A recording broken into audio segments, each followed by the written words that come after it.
Oh, we're on. Good evening. Tonight is the 19th of November, 2015. This is the Newmarket School Board. It is 6 o'clock or just after, and we are entering work session tonight to talk about the capital improvement plan of the school district. I'll wait and we'll pledge allegiance to the flag in the 7 o'clock hour when we start our regular business meeting. So I think for right now, I've just announced that Al Zink, one of our members, is unable to be with us tonight. He has a personal conflict, unavoidable, and he'll hopefully be with us when we meet next. The superintendent maybe has some introductory comments, and then we'll move into the C.I.P. Yep. Thank you. The capital improvement plan is something that the town of Newmarket is engaged in. It's our second year for developing a plan. I believe there are three fundamental reasons for doing the capital improvement plan. One is to assist members of the community, in our case, the school board and the budget committee, with the development of the annual capital budget, which for us is generally the capital budget being high-cost equipment, high-cost major improvements, is included within our general budgeting. It's also there because of impact fees that we need to, if we want to access impact fees, the capital improvement objective that we're going after has to be in the capital improvement plan. And I think this whole notion of the capital improvement plan, if you deal with the sole purpose to assist budget process and to assist the maintaining of district assets, then I think it's very valuable. The town has submitted their plan. We have all the forms. We'll be reviewing the forms here tonight, as well as hearing two presentations, one from our technology director and one from our senior high school principal. Essentially, there are two portions to the manual. Capital equipment is our items that would last by law 6 years, in Newmarket 3 years, which are non-recurring, and their cost exceeds $10,000. That's in RSA, I believe, 6, if we want to find that.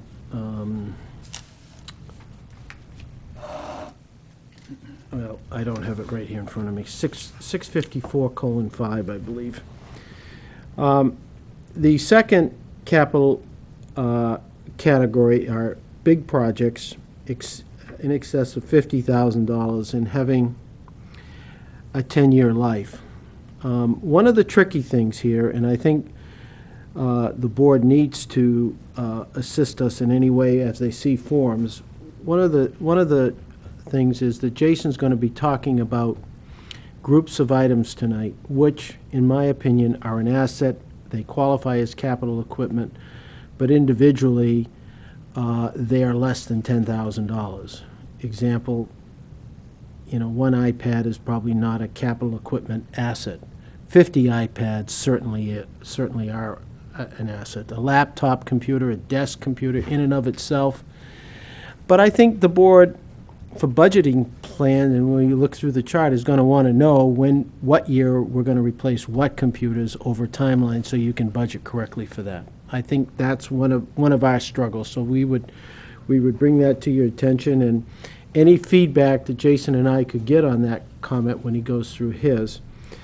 Chris, on the other hand, is going to talk about his building, and I think a recent development has been building security. Both he and Sean have talked about that.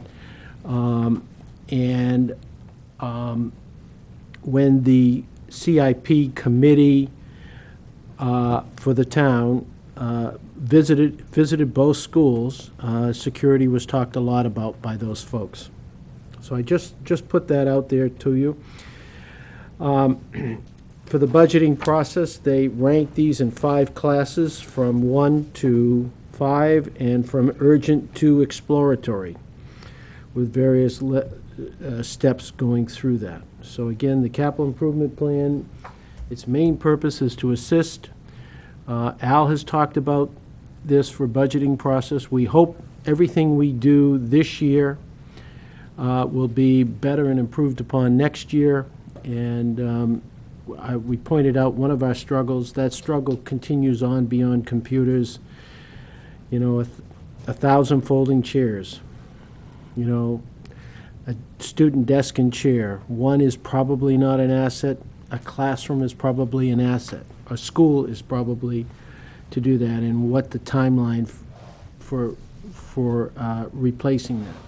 Desks and chairs are particularly difficult to plan for because their lives can be in excess of 15 to 20 years. I mean, some of those desks have long lives, and I can tell you that in all my experience, we've really not done the planning of replacement of equipment very well in wherever I've been. So for me, it's an interesting challenge to try to make this useful and beneficial going forward, so that boards will see it early, and then a year or two will have a chance to plan on how they want to deal with some of those things. So with that being said, did you two flip a coin? I had my presentation up there, so. Okay. They flipped a coin. Do you want us to work through those?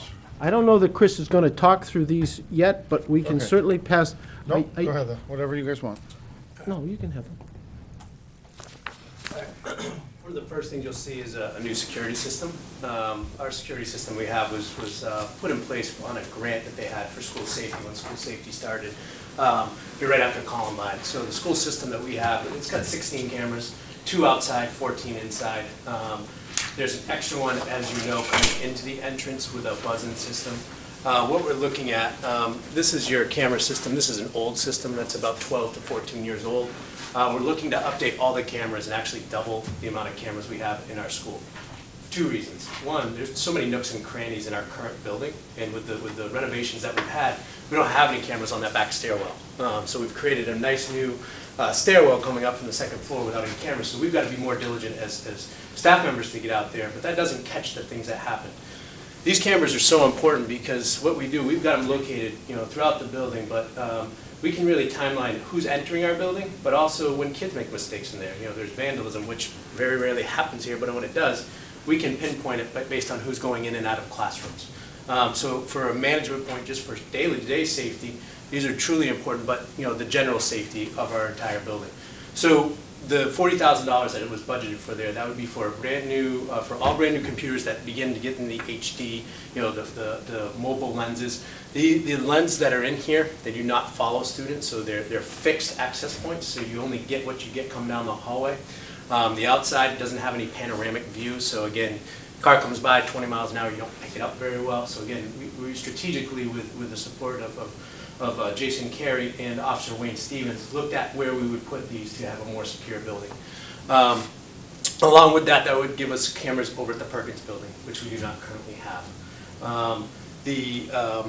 The home base or the hard drive for this system would be able to take this, and also if we added anything onto the elementary school. So that was part of the budget. Again, that was $40,000, which we had, that we put in as a budget item last year, did not make it. So again, that's why we put it as part of the capital improvement plan. Anything before I go past security? Would these be movable? So say, Yep. we can move them around if there's. You could move these right now if you wanted to. I mean, you could take the ones from the high school if you wanted to put it in the elementary school. Again, they're 14 years old, so, Right. but they do work, and they do record. I would speak for Jason, but he would probably say buy new, because you're going to get a better quality, you're going to see it better. Again, think about technology 14 years ago. Think about where we're now. That's what you have for cameras from 14 years ago. So, quick question was, right now, lots inside, only 2 outside. Correct. When we upgrade more outside so we Yep. can capture So- parking lots, yep. damage that's done, outside in my experience, I started outside the building to capture that because it's a bigger conversation when we start taking a peekaboo at ourselves inside the building. Yep. I would just encourage us to make sure, because I know you get vandalism inside, but boy, the first time something happens in the parking lot or you know, to the building across the street, you're gonna Correct. wish there was a camera. Yeah, Look at exactly. that, right? So- And that's strategically what Officer Wade Stevens has done. We were very fortunate. He's probably one of the most trained school resource officers we have. He and Assistant Principal Chris Manzoni went to an ALICE training last year. They come back and they'll train the staff, and one of the things that they look at is school security and safety. What does that stand for? It's security an training? acronym for aggressive reactions, and I don't know the total acronym. Okay. It does have it for school safety, and you know it's training staff now to say you don't go and hide in the corner anymore. If we do have a disturbance in the building, get your kids out, you know, and deal with it in a combative way so that you can save lives, you know, not sit there as shooting as ducks. I'm just wondering from facilities point of view, because we're in the midst of looking at, you know, changes to the facilities, new or a reno or whatever, but are these things that we could, I mean, what time frame are you looking for these things? I mean, are they something that we could transfer over to a, Yes, you could. or move around? Yeah. Are they hardwired or are they, how They does? they will be wired up. Yeah. So these are all analog coax cables. Yeah, That you hook up to a cable box. The new ones would be IP based. Okay. So network cabling running to them. I got it. Powered over a network switch. Okay. So instead of two Watch it from your cables. computer From home. you Yep, know. okay, But yeah, you could unplug them, move them across the street or wherever gotcha. they'd be going, and plug them back in. So let's back up and make sure that I don't miss. This is all one big request, right? Pages upon, you know, we're gonna go through the pages, but there's no money behind any of this right now. I Except believe for, there is a budget that was presented before. I don't have that total budget, because I did the school piece, I did not do the budget piece. I do Right. this one because I did the purchase order on this You're one right. myself. but even the 40,000 for your initial effort, is that in the 16-17 budget that we've got? It is we've not got? currently. So that's missing. So I guess, you know, what I'm thinking is like, what the town does with CIP is says, here, we've just approved 100 different projects or 50 projects, whatever they are, and some of them are ongoing and some of them are new, but they represent X number of dollars that we should put away each year based upon these, and they do that. They put it away in trust funds. We've not done that. So, for instance, right now, this is a project that we anticipate over 3 years will cost $215,000. 40,000 gets us started, but in the forms that he's given us, there's more. Right now, I mean, you make a great case. We all know that this is an issue, but you don't have a dime to do this with right now. No, we do not. We want to somehow figure that out, either in the budget, which we haven't done, or through warrant articles or some other. Correct. Okay, I just want to make sure we're all on the same page. that- We're It's not doing, on some levels, we're doing the CIP plan. Right, We're not trying to, you know, do the budgeting or facilities plan or anything. We're just trying to do the CIP just, yep, thing. these are the capital needs. Yep, okay. Next one is, I know we've talked about renovation of the building, but I was looking proactively. If we don't have a renovation coming up, you know, this year, next year, we're still in limited space, but we do have a couple of classrooms that have some pretty good space. That's rooms 224 and 223 upstairs. So that's the big special ed office suites, and it's also a computer room that we have upstairs. So those two rooms, they have a common wall that they're shared. They average about close to 2,400 square feet. So we are in such a need for space for meeting space, but also for specialties such as reading or speech and language. Right now, our speech and language pathologist hangs out in room 24 and services kids in an open environment. Our plan was to knock down the wall between 223 and 224. You can take computers now, and you can teach in classrooms. You don't need to have kids go to a dedicated computer lab. And that's basically what we have here. We look more of starting the 21st century of tech integration and having the teacher go present information, whether it be on a cart or some one-to-one type of device, depending on the classes. And they could teach there, and this would give us 2,400 square feet where we build 2 classrooms, and then you can bring in a health, or you could bring in whatever you want to dedicate it for, which we would consider a special ed suite still, but it'd be a smaller special ed suite because they share the classroom. They don't need 900 or 1,200 square feet at one time. There's never that many kids that need to be in there. Our goal is to cut these rooms and cut the wall down, make 2 classrooms, and then make 3 offices in there. We move the assistant principal upstairs, so you had an administrator on both floors to give you a better secure building, so that we're always roaming around.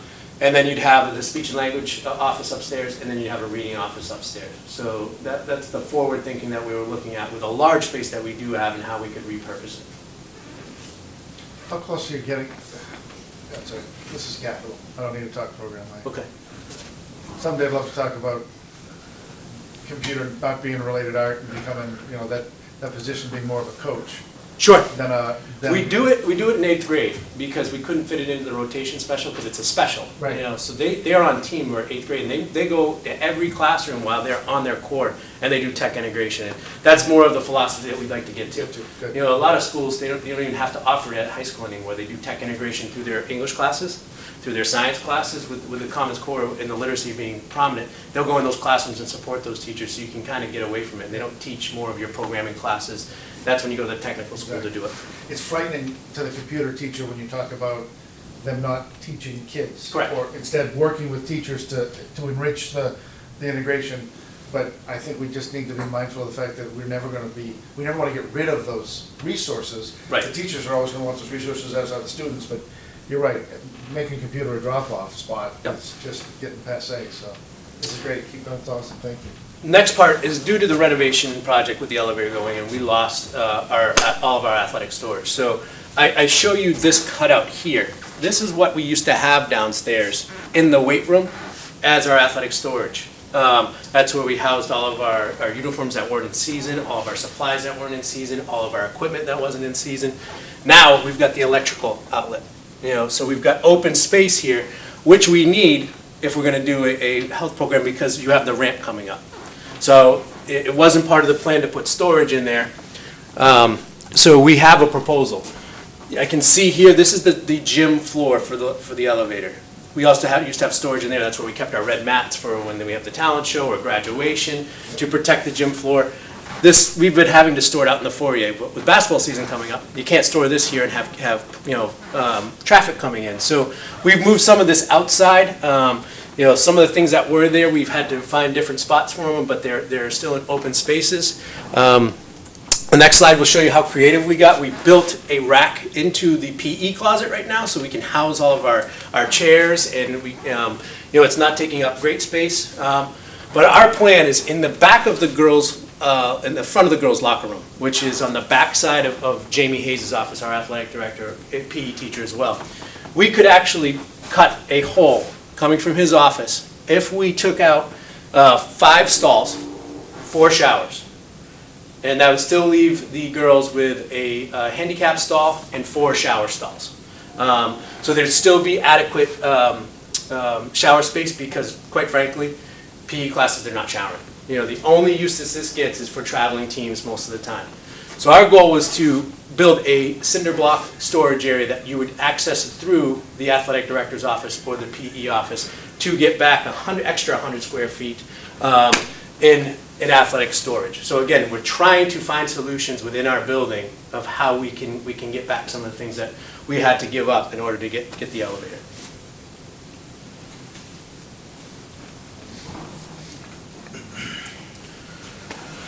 Asbestos, we still have asbestos concerns throughout the building. And these are the prominent rooms that we have because these are the lower floors, and you'll see it. These chalkboards, these old green chalkboards, it's in the mastic that's behind all of them. So we still have the green chalkboards in a lot of the classrooms. Your old ceiling tiles, so to the point where he's got a respirator if he's got to go change something in there so he doesn't have to breathe in the asbestos because that's what we're dealing with. The sinks, there's mastic in all of the sinks that we've had. So these are problems that we've learned over the last 3 years of renovation. So again, you've got, when we go back, I think it's a total of 8 classrooms. 1, 2, 3, 4. Yeah, 8 classrooms that we're looking at, and that's all middle school right there. That's your middle school wing downstairs and upstairs that have not been touched yet. And that doesn't include some of the tile flooring that's in there that needs to be replaced. So you're looking at, asbestos, and again, how we look at that over a 1 year, 2 year, 3 year process to be able to manage that is important.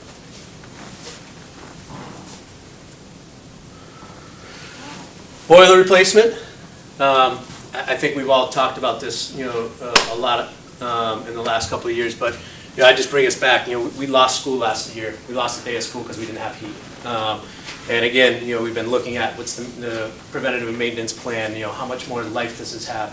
I'd like to give you an age of this machine, but I don't think any of us know. Is it new? Is it old? Was it purchased? And we can't find that anywhere. But we know it's well over 15 years that this boiler has been in capacity. And anytime you bring anybody else to come look at it, they're like, hey, boilers are not this big anymore, not this inefficient.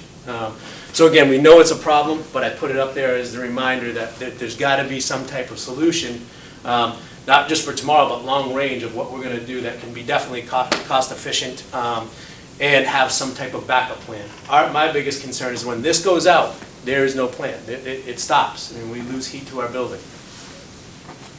And some of that conversation would be just having 2 boilers. Correct. So you'd have that backup. So you'd have a backup, So we correct? can say boiler replacement, or we can say, because that one boiler keeps that whole entire school. Correct. And there's no gauge to it, so, because of the building and the years of it, you have to pump it out at a certain heat. So when it's a nice warm day like today, it still has to crank out the same amount of heat. And so you'd know, you're at home, okay, it's nice out, I'm going to bring the temperature down to 64. I don't need it at 70 today. That doesn't do that. That just cranks out at 70 all the time because that's what we have it set at to be on our coldest day. So you'd have to manually regulate it every day to be able to do that.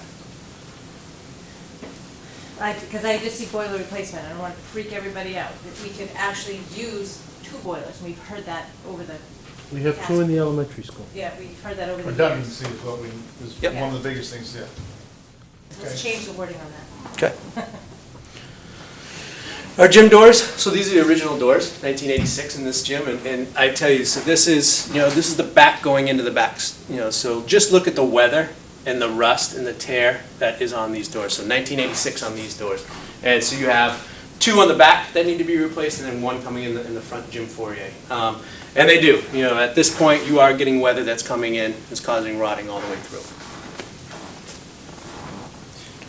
Chris, you didn't have anything to do with the estimates of the price and stuff like that? I did not. The only one that I truly invested was the cameras, Cameras. specifically. The rest I did not There's have. a number in here connected to gym doors that doesn't, you just described 3 doors. It's 3 sets of doors, yep. 3 sets of double. Yep. So there's 2 on the back side, and then there's 2 when you come into that gym foyer as well. So Yeah. it'd be 4 double sets coming in. Okay. I just see, I don't want to slow us down, but I see $80,000. I think there's some concern on the, I think, Chris and I found some cracks on the stairs going down, and I think we want to have those. Yeah, I did get looked at. information back on those. There's no structural concern on that right now. Okay. So the structure is fine, that we did get that back from the structural engineer. It did say that you would want to patch because they're over wear and tear. It's the original pad that's there. But structurally, they passed So it. maybe we need to, I'll talk to Christine we'll about talk. adjusting that number. These are estimates, I'm talking about potentially 4 sets. They're not all solid, right? Some of them. No, so you've got glass. 2 sets like this, one here Yeah. and then one on the other side of the And the building. And then in other the side, foyer, they have the windows going through. Yep. This is the same problem with all, like rust. Yes. They're all good. Yeah, specifically down here, it's really weathered. On the other gym floor down there, there's actually holes now because of the salt and then the way that the wind comes off the building. This is something, we noticed in our tours of different schools. And this will be a choice we'll have to make, is that, going back to the Keene Middle School, which they just built, they decided to go with all powder coated aluminum. A little more expensive up front, but you don't have to deal with this stuff. Yep. And over the long term, probably more cost effective.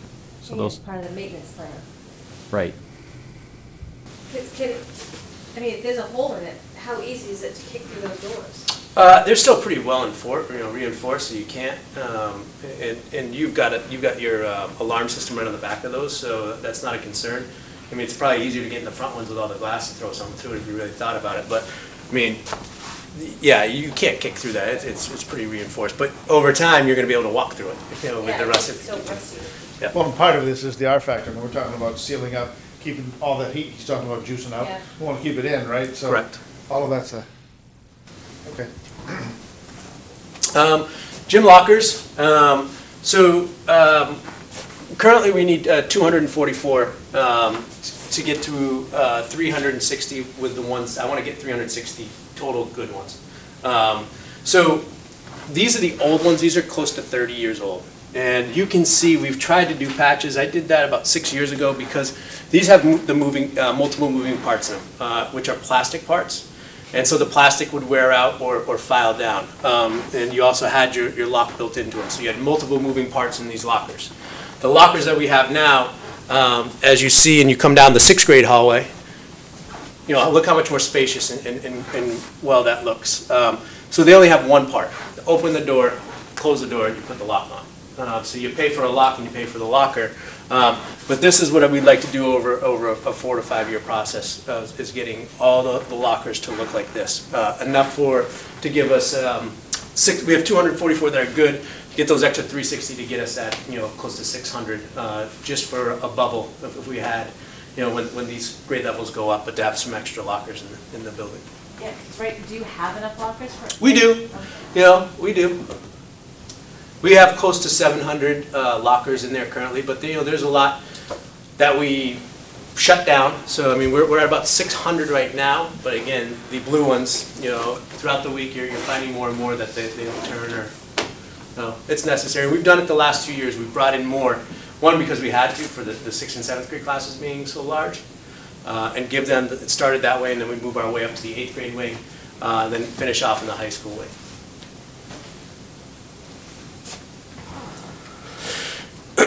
Window replacement. So depending on the wind, it depends which side of the building gets the leaking. So this right here is your front entrance. This is currently a 7th grade math classroom because the winds were coming in off of the Landrock field and hitting the waters that way. So you know, it's also part of the flashing that was put into that part of the window. So again, windows you know, at least 15 years old in those current points, and some of them are older than that 15 years in part of the building. So again, we tried to systematically look at how do we replace these, and you can see the width of these windows. So quite frankly, to try and have, you know, a young lady, you know, teaching who's 120 pounds, if that, trying to lift that is almost ludicrous. So a lot of it has to be done by the head custodian if it's hot. You know, they'll go in and open up the windows before the day starts because they are heavy to open up, and again, they do leak. When you say a leak, let's be more specific, Yeah. because I get to hear from all 3 of the kids. So this is my 3rd one going through. It's a river.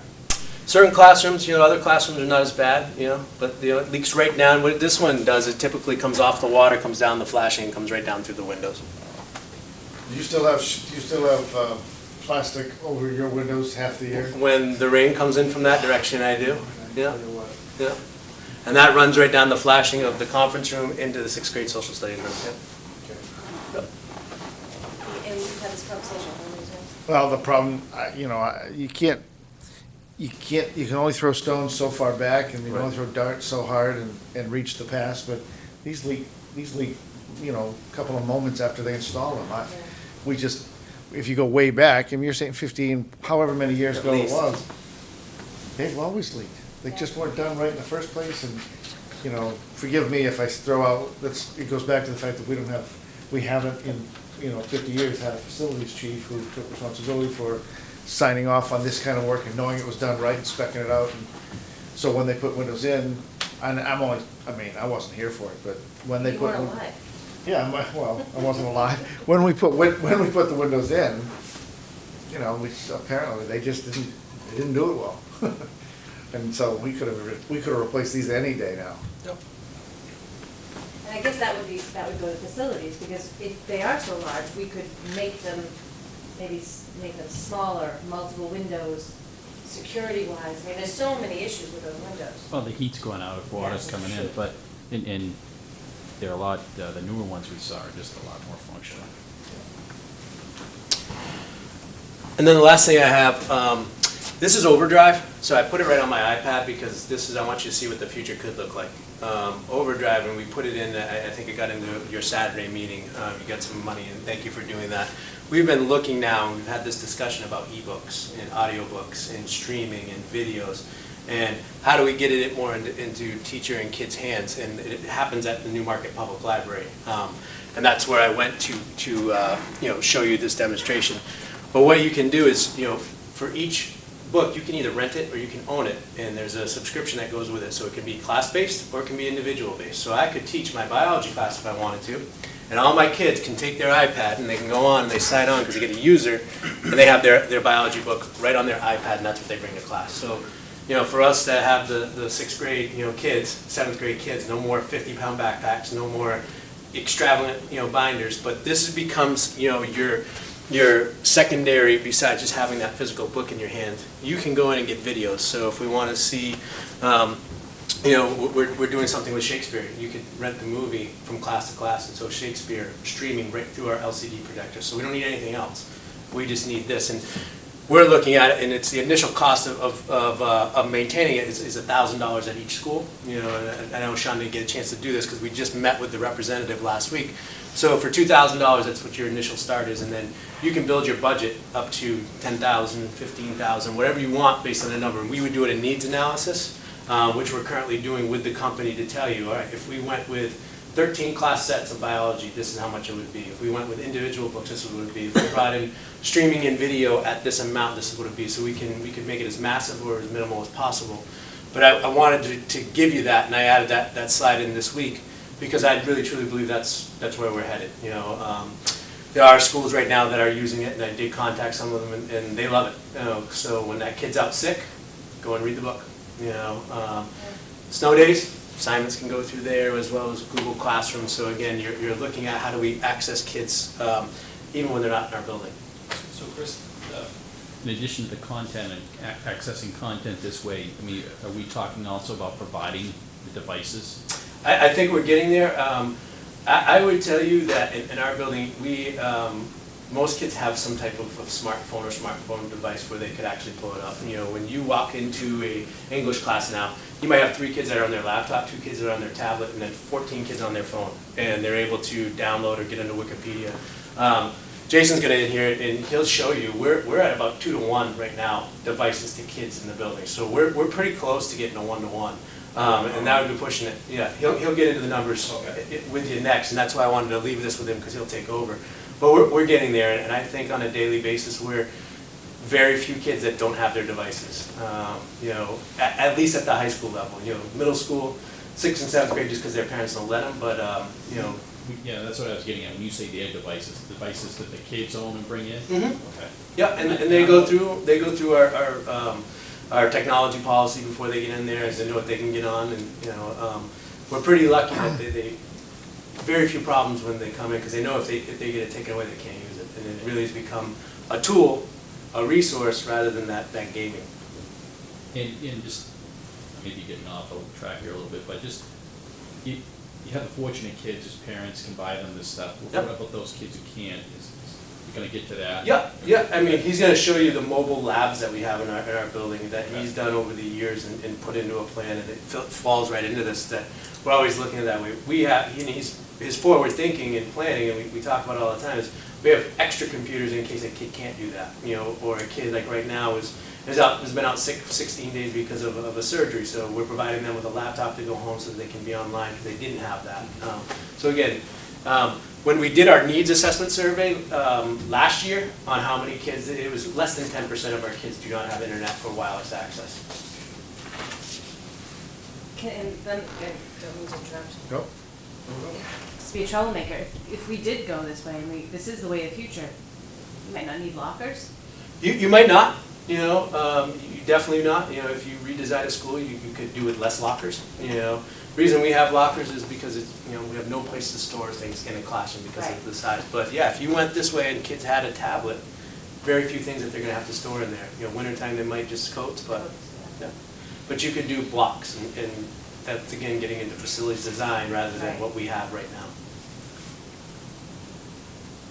Thank you. Yeah. Thanks, Anything Chris. else? That's my last slide. No, it's great. Well, thank you.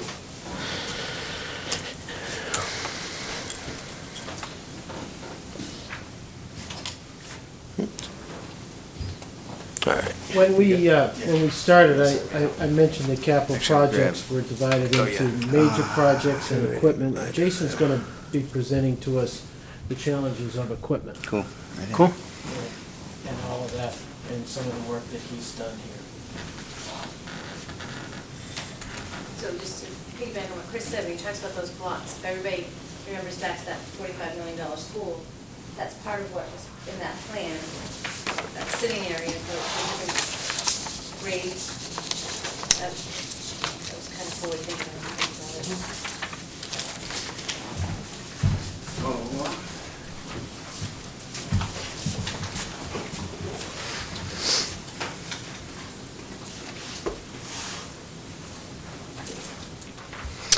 All right, so I have two handouts today. I'll give you the second one in a minute. Last week, Nate had asked for a high-level snapshot of all our technology assets. So if you look at this handout, broke it down by networking equipment, clients, printing, and audio-visual equipment. Unless you want me to run through all the numbers out loud or just look through them.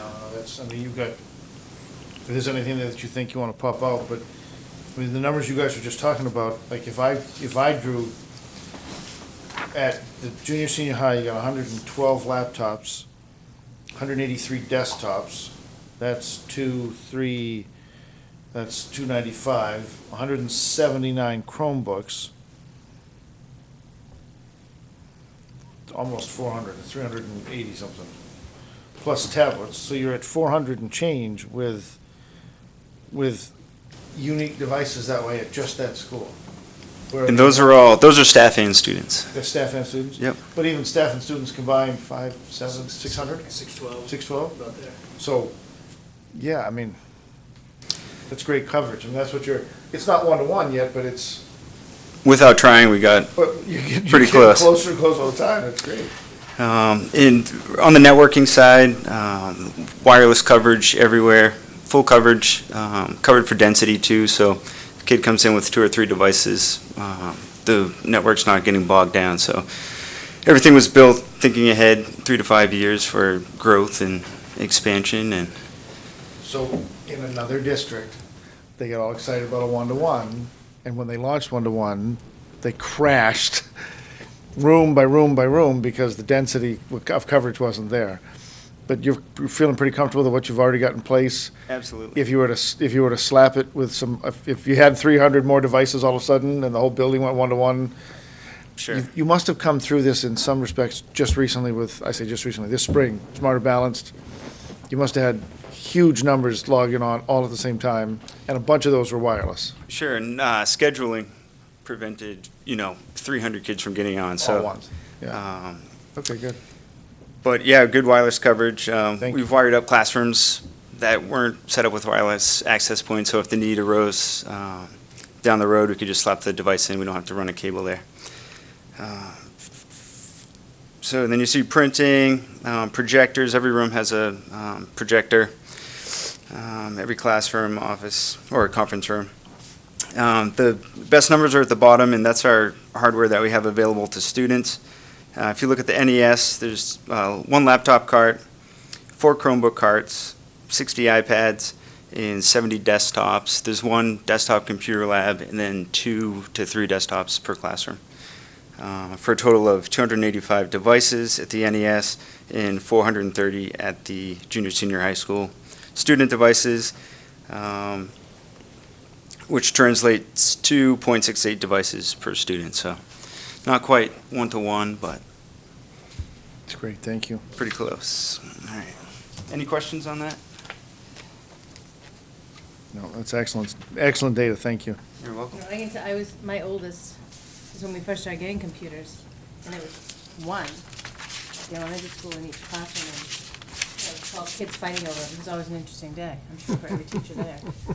Our stuff's getting used a lot too. We're pushing it. If you see a cart sitting for a day, we'll here's the cart's here. Here's how you check it out. Making sure the stuff gets used and it's not sitting around. So Jason and Chris, I will say that, this meeting and the ones we have in the past, I love the proactiveness that you guys have in terms of looking forward 3 to 5 years. It really helps us. thank you.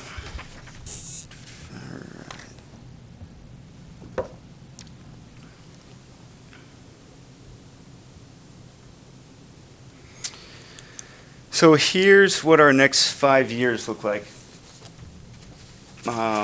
Any big expense, anything over 10 grand, and there's quite a few that are well over that.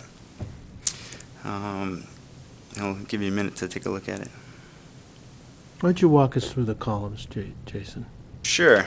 I broke it down by the type of device. So you see your laptops, stuff that was purchased FY13, it's 45 devices, 100 in FY14, 20 in FY15, 22 in FY16. Yep. To the right's the price or the cost to replace the device, and the year we will be replacing the device. Okay, so let me ask this.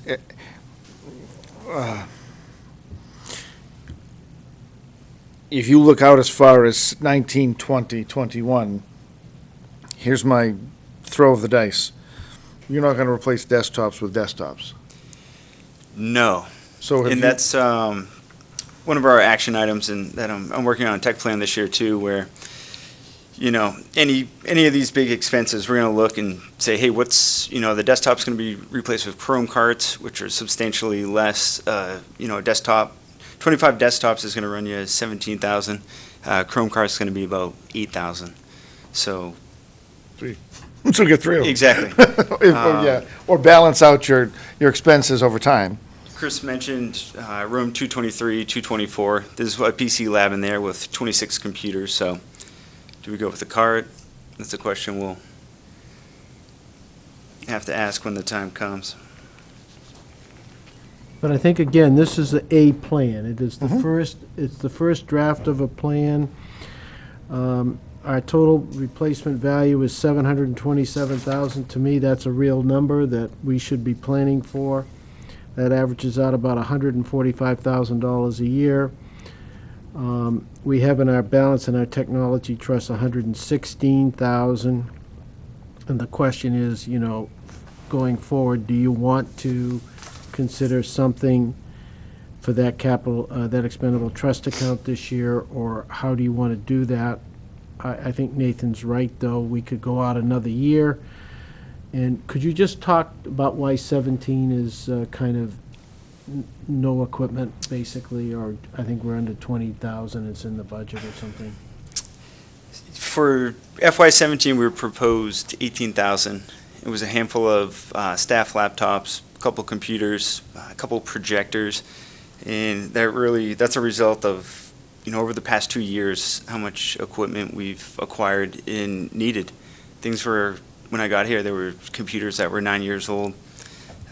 Just about everything was old. Wireless was a joke. Network switching. So everything's been refreshed. There was a need to do it immediately. We had the support to do it, and everything was updated. Great. But here we are with the FY17 being a light year, and from here on out, all that equipment's going to need to be refreshed on a cycle, and that's what the cycle looks like. While we're on this, I mean, Nate, I think you may have alluded to it, but how do we, you know, properly fund this? Is it through warrant articles based on, you know, once we're comfortable with all these, we put them away? That's the idea. It's really, I give it up to the C.I.P. initiative in Newmarket, because I've not had experience with a school district that was saving like Newmarket wants to. Now, the town has the mechanism in place to legally include now, by charter, include in their budget dollars that are raised from taxes and are simply put into a savings account. They're put into trust funds. We don't have that option under law. We'd have to do it in a series of warrant articles, separate articles. One of the nice things is that depending on how you structure your trust funds and you move money in there, it's always there. So if you have greater cost need one year and less the next, you can do that, right? Because you're pulling it out of the trust. In the absence of that, my experience has been you try to grow your budget to a place where it covers what you think you're going to have as an average demand year over year. So, you know, if you look at this and say 5 years, a 5-year average is running about 145,000, what I'd say is we need to move our way towards having $140,000, $150,000 in our budget for technology replacement every year. And then, and maybe that's not 145. Maybe ultimately you tweak the numbers, you look at how you're going to replace some of this, and you say, we can do it for 120. So for the next 5 years, or 6, or 8, or 10, we think we're going to include in the operating budget $120,000, and that line will be used differently every year, but it will continue to replace and refresh the inventory. That's how I've done it in the past. It's not as flexible, although you can always wait and spend some money in June, and you can spend it right away in July, so you could like put some of yesterday's money, tomorrow's money together and do bigger projects if you need to. That doesn't use trust funds, and that's, I guess, like I said, that's what my experience has been. But, you know, as Al is back with us, and we can talk more about CIP, we might want to do more with the trust funds. But right now, you've got 18 in the 17 budget, Correct. Under replacement. and replacement. Yeah. And as you look at 18, we're saying that might want 130,000. Exactly. Well, We also have our new equipment in the FY17 budget. I forget the exact Okay. amount, but, you know, you're going to see that show up in FY22. okay, So so that's, we could do some more work here and Oh, try to it's a great first step. level these out. But yeah, exactly. I think, for me, regardless of whether we're talking about sticking money in a warrant article to put in a trust fund, or we're talking about making room for it and getting it, I don't like going to town meeting anywhere and going to a ballot and having budgets done by article, you know, where you get 40 articles trying to raise your money. And some towns do that. They won't kit together a budget worth more than a couple $100, and then everything's on its own article. Make the voters decide. I think it's inherent on our administrative staff and the board to make reasonable decisions and draft a budget and then make it make sense to the public so they'll support it. So I think over time, I'd love to move in that direction and figure out what it needs to be. And if right now, your replacement and new kitted together is 60 grand, but all of those accounts put together need to turn into 120 or 30 or 40, we need to know that moving. We may not be able to tackle all of that in the next budget, but Sure. boy, in a couple of cycles, we might be able to jump step to it so that you can start to have that as a, Anyway. But moreover, the point of all this exercise is to get us on a planning, whether it's funded right, warrant articles. one way or the Okay. other. Yeah. That's what I mean, again, the CIP they're doing it differently in the town, but I think the planning element is huge. How many years have you guys heard at town meetings, somebody say, have you done a 5-year? Have you looked at the pro forma? Have you looked out in the future? And you guys are getting there in spades, so this is great. So you're comfortable, by the way, tonight we're talking budget. You're comfortable with what you've got in that budget right now in terms of your equipment, your capital needs to either replace or add? Yes. You're okay with that stuff? Okay.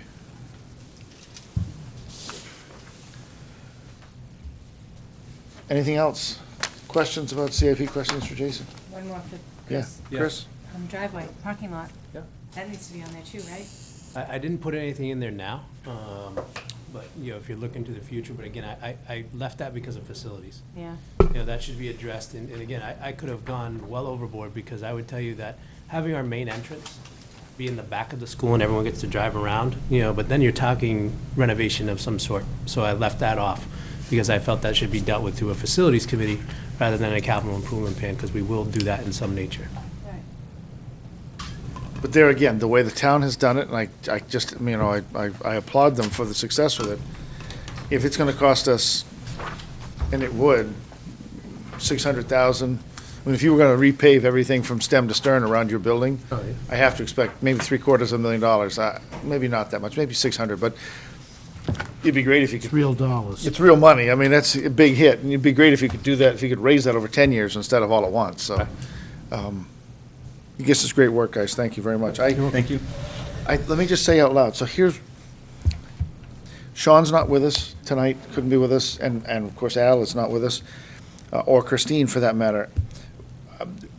My experience is, and I think my preference is, I think the board should vote and adopt a capital improvement plan. Each year, we should do that. That should then be handed over to the town CIP through our representative to be considered as a part of the master plan on the town side, right? I know that they're itching to get it, and I know that the committee, the CIP committee's already seen elements of it at their last meeting. I think our plan moving forward, and I need to share this with Al and with the chair of the CIP committee, our next board meeting is on the 3rd of December. I think we need to see and hear the rest of it, and then adopt it. And so I haven't figured out the timing of it, but one way or another, I think we need to adopt it on the 3rd of December. Al and I had agreed that we could tell the CIP that they'd have it the 1st of December, but I'm going to ask if we can push that off to, let's say, the 4th of December, the day after our meeting. So let's plan on that somehow, whether it's at the 6 o'clock hour next time, we'll meet and hear from Sean so he can recap what he's already presented, and then we can kind of kit this whole thing together and send it. I do have Sean's handout. Do you? Okay, great. We can pass that out. I'm not going to try to speak for Sean. You can, after, people can work with you. Again, his main point was that he wanted to upgrade the building security. The front entrance, you get buzzed in. There's no real holding point at that point. There's no doorways in the hallway to stop people from accessing the whole building.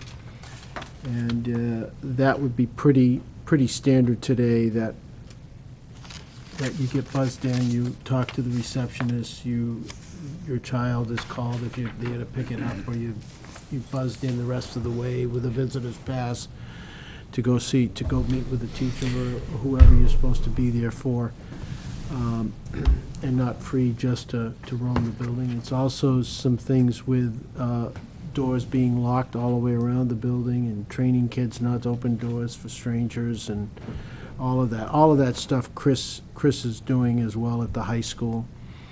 And the entrance system there, I think it's closer at the elementary school to be fixable than at the high school. The high school is a greater challenge, I think.